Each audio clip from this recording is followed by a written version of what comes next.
जुनून में शौक की गहराइयों से डरता रहा, मैं अपनी जात की सच्चाइयों से डरता रहा।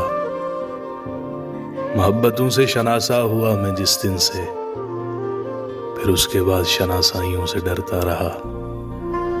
वो चाहता था कि तन्हा मिलूं तो बात करे, मैं क्या करूं कि मैं तन्हाइयों से डरता रहा।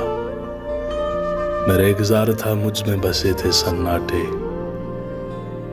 इसलिए तो मैं शहनाइयों से डरता रहा। मैं अपने बाप का यूसुफ था इसलिए मोहसिन, सुकून से सो न सका भाइयों से डरता रहा।